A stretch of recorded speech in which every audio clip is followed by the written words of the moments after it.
Hello, this is Tyler from the MIDI Files. This October I chose to do a theme for Resident Evil 4, specifically the boss fight with Salazar.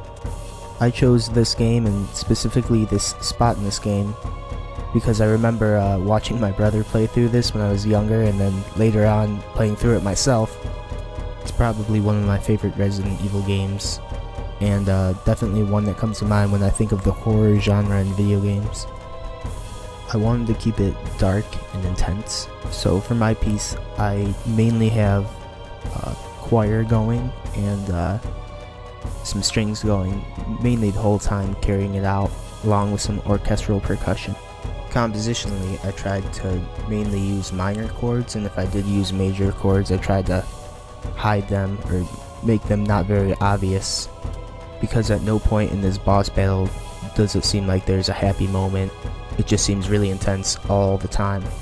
So I really tried to capture that in my piece with the driving percussion. For the second section of this piece, or the B section, I created a sequence of minor chords, which is one of the oldest tricks in the book when it comes to metal music, especially black metal music.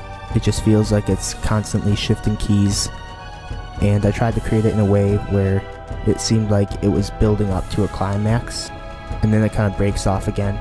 I remember in school, Joe did this project for class, and he used this choir sound from Logic Pro X that I really liked.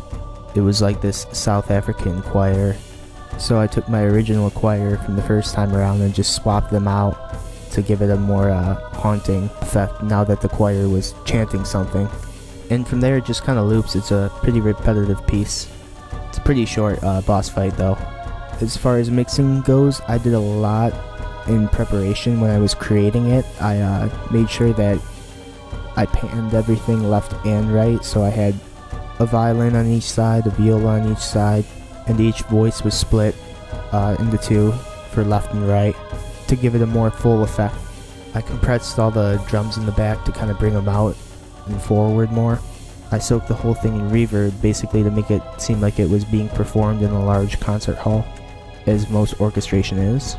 I used some harmonic exciters and stereo wideners to bring out the high frequencies and spread them around. And that's pretty much it. So I hope you like it, and if you do, please hit like and subscribe.